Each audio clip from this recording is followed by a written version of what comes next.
कारण तशी परिस्थितीही होती. आमचे भाऊजी भाजीचा व्यवसाय होता. पहाटे मुंबईला भाजी घेऊन जायचे, दुपारी 11, 11:30, 12 वाजता यायचे. आलं जेवण आलं की पुन्हा तेव्हा जास्त करून भाजी वगैरे चवळी भाजी, ही भाजी ती भाजी काढायची. आणि ह्या सर्व कामामध्ये त्यांना योगदान करत होते आमची बहीण बाय.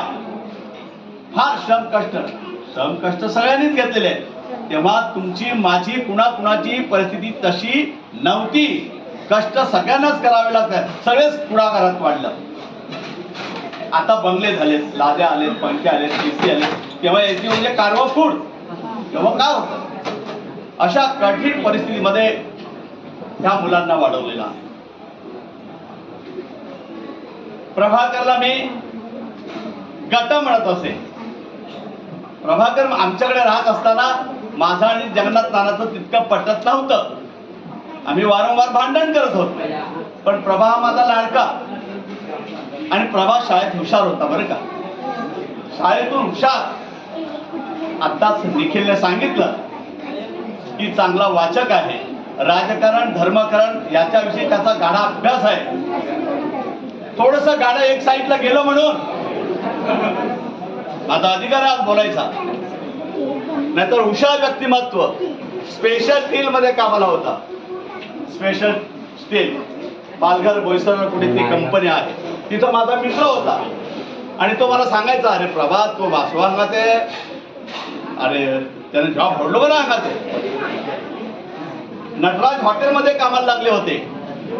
अनेक ठिकाणी राहिले पण स्वभाव थोडासा तिरसट असल्यामुळे त्यांचं कुठे जमत नव्हतं. खरं म्हणजे स्पेशल स्टील मधला जॉब त्यांनी जो सोडला. आमचे भाऊजी त्यांचे वडील जेव्हा गेले आणि त्यांना निरोप आला, तब्येत बरी नाही, दमसुस्तीचा त्रास असतो होता पहिल्यापासून.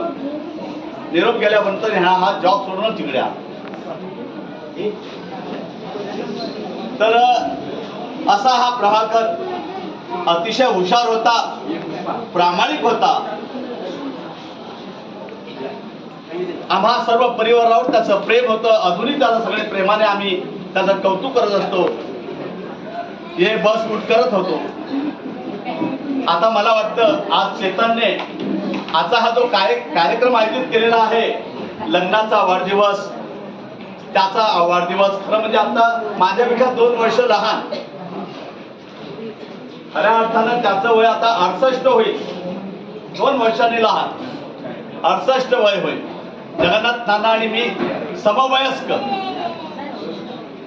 आम्हाला रिटायर्ड होऊन 70 वर्ष झाली, 12 वर्ष झाली.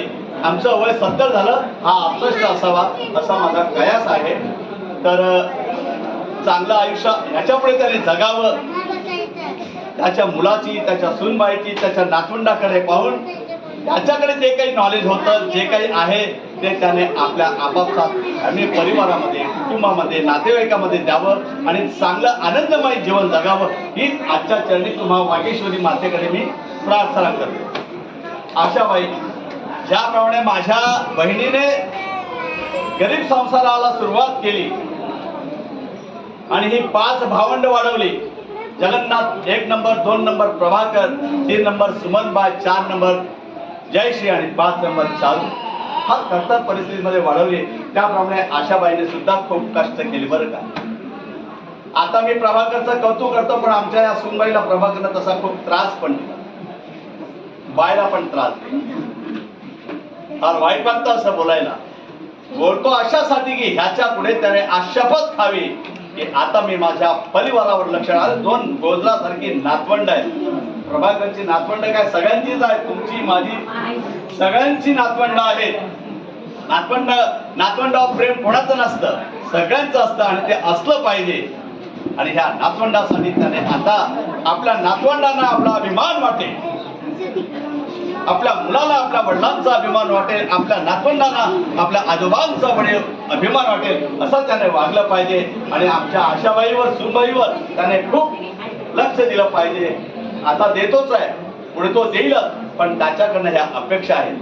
पुन्हा ज्या दोघांना उभयतांना मी खूप खूप शुभेच्छा देतो, वाढदिवसा देतो, लग्न पिक्चरचा देतो आणि माझे लांबलेले 2 शब्द इथंच थांबवतो.